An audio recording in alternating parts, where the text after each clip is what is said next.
Hello, hello, hello. Welcome everyone to JLABTV. I am JLAB and this is Football Manager 2022, the Youth Academy Challenge with Beira-Mar. We have been given our Youth Intake preview because we're now finally December and we have been told to expect a very good defensive midfielder, a wide midfielder who looks to be a great prospect, an attacking midfielder we should be keeping an eye on, a winger who could be a handy prospect, but unfortunately a goalkeeper that lacks in quality. Even if we're going to be getting a lot of fullbacks, it doesn't seem like they're going to be great. We do not have any particularly good centre backs coming through. Our centre midfield as well looks a bit weak. We are not even going to be getting any strikers again or wing backs. I swear to goodness, this is not going well right now in terms of strikers and wing backs. I don't think, have we even had a wing back in this intake yet? That's not been a natural fullback first. I'm very confused by that, and I think that might be a problem. Either way, though, we've had a few games since we last met. Let's go over them. The first game we had was a 0-0 draw against Portland. We've finally drawn a game. Hallelujah. Yes, we finally drew a game.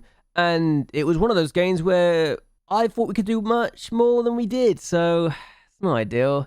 And we also played Lasker as a DM. Yeah, we were forced to do that kind of results.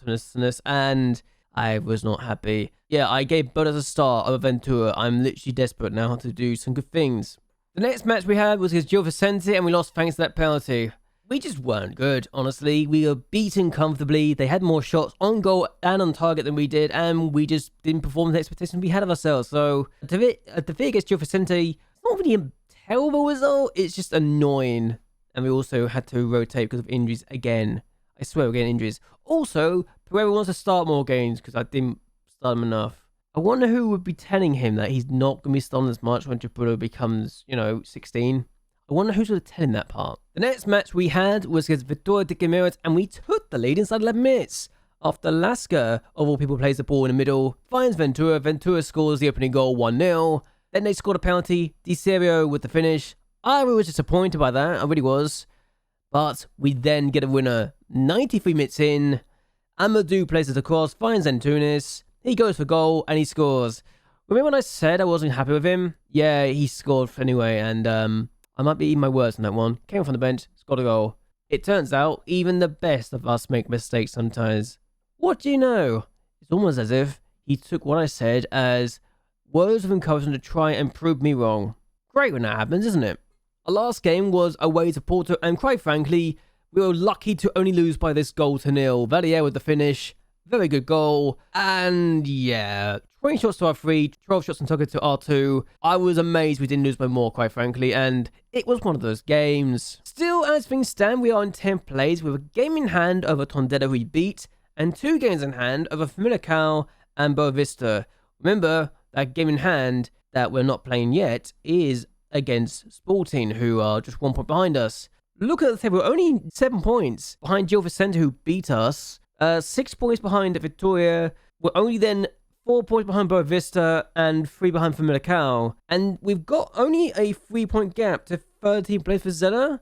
And there starts to be a bit of a gap to Fazim, Chavez, and Santa Clara, and then Academico de Viseu and Nacional. So I look at this and I think mid-table's where we're going to be. I don't really see much more than that in our game at this future at this point in time, but it is what it is. Still, we're taking Sporting. I'm expecting to lose. It's Tondela taking Benfica, who could be the favourites. They got 2 games in hand on Porto, so I'm expecting them to do well. I also think that we've not been terrible, but we're not being great either. We've also gone for this formation and this tactic. Has it gone well?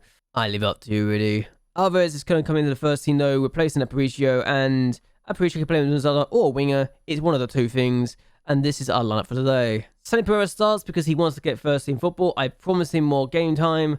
He wants me to give him a fair amount of playing time. I could just sell him, but I realized that Trubel is also going to leave soon, so it wouldn't be smart to sell him now. Fino starts as the right back because he always does. Why wouldn't he? He is still thankfully improving and isn't terrible. Bruno Lasker starts as the ball-playing defender. I said I was dropped those, but honestly, I look at this now and think I kind of need them. Octavio Esteval starts as the centre-back. I could make him a DM and bring Presocinio in, but it is what it is. Amadou has started. He hasn't been amazing. A 6.75 average rating so far, but hey, he's not terrible either. Luis Santos plays as the DM, the halfback.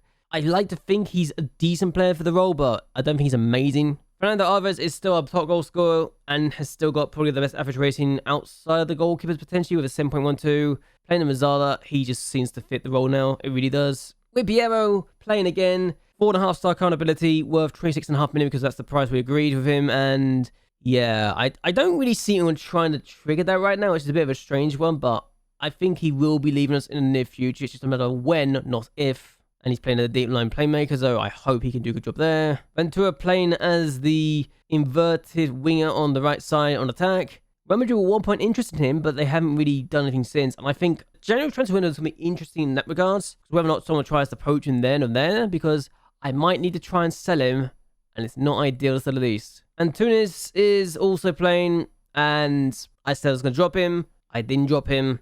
He's still playing. Mariah is playing. In fact, I actually wanted to talk about this. Mariah's actually reacted badly to the collection win bonus, which I've never seen before, but I guess it makes sense.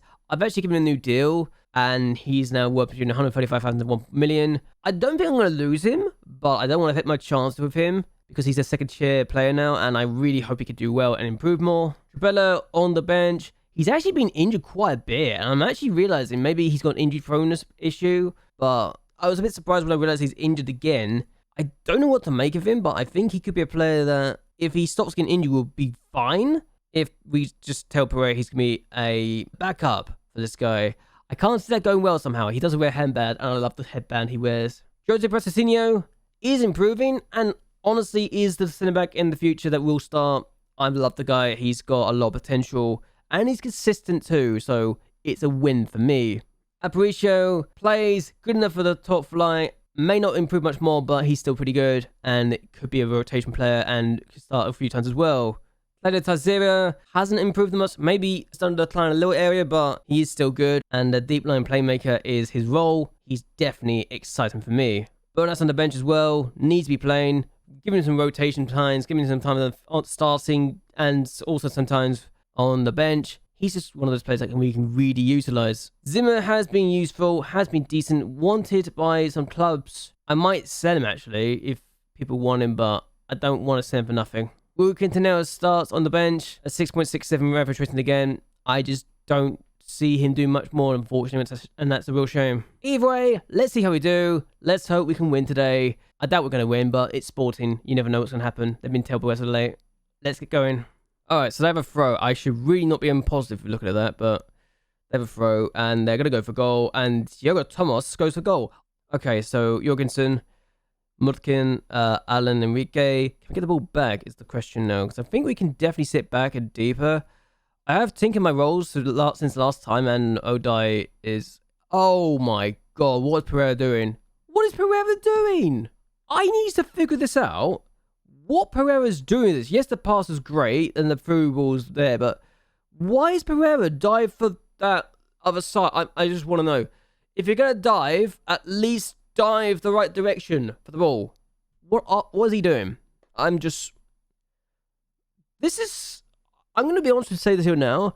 I'm actually starting to get frustrated with the save, and I might start to change things up a little bit and drop this for a little bit. They got a throw again.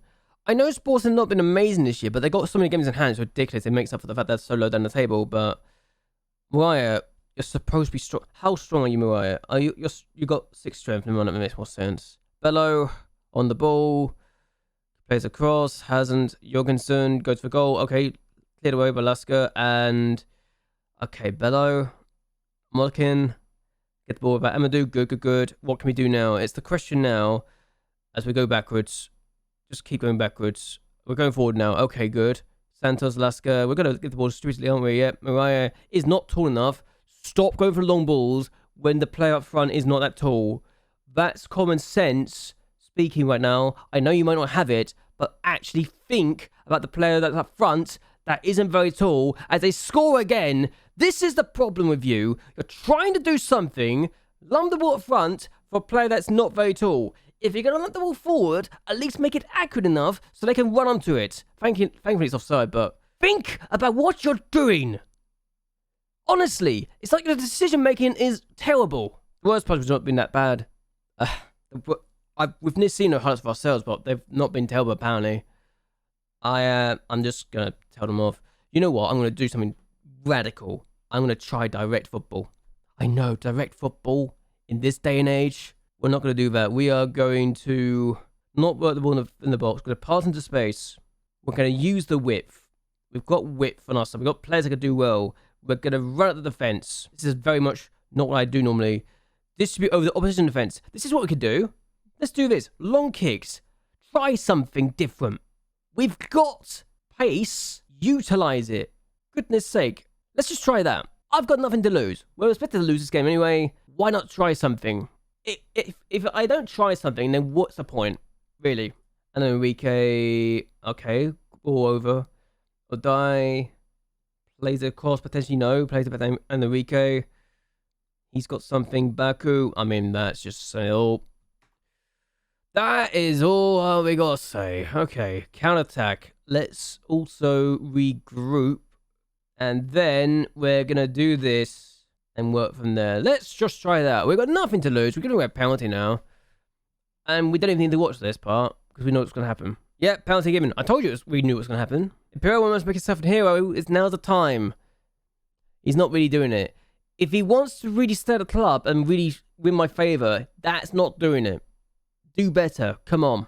I'm never trying the rest of football ever again. It didn't work. That was a waste of my time. We're struggling right now. And we're still 11 points in the relegation zone. That's the worst part is we're actually not doing badly. And this is a good team. But we just don't feel like a team that's going to do much more than be a mid-table side. And that's something we need to improve in the future if we want to be in European football. That, we need Portugal to get a 7th place in Euro, which quite frankly is not going to happen. And in fact, as my goes 8 games about scoring, I got to show this right now because it's actually important. I think we're about to lose a European spot. And it's not ideal, and that's the problem. So, as things stand, we're going to be below Scotland, which means we'll lose a spot in Europe. Because instead of having 3 spots and 3 other European spots, we're going to have just 2 spots in Europe, a Champions League, a Europa League, and 2 Euro Conference League places. I can say this because Scotland are directly below us, and I've got the league loaded. And yeah, 5 spots in Europe. We're about to lose the 6th spot, which is not ideal, to say the least. Oh my god, that's a problem. So, either the teams in Europe need to do better, or we're going to lose our 6th spot, and that makes it even harder for us to get into Europe and do well. Either way, Benfica win again, so they're up to 3rd place, haven't been unbeaten so far, and Braga, actually the title favourites you'd think, with Porto having played a game extra than both Braga and Benfica. So, I like to think we are not terrible and we just need to get the right tactic, but honestly, we're just struggling. We're going to end this here either way. Hope you guys enjoy yourselves. Hope you guys like and share this video, and let us subscribe to the channel. Really does help me a lot. But either way, until next time, goodbye, and well, good night.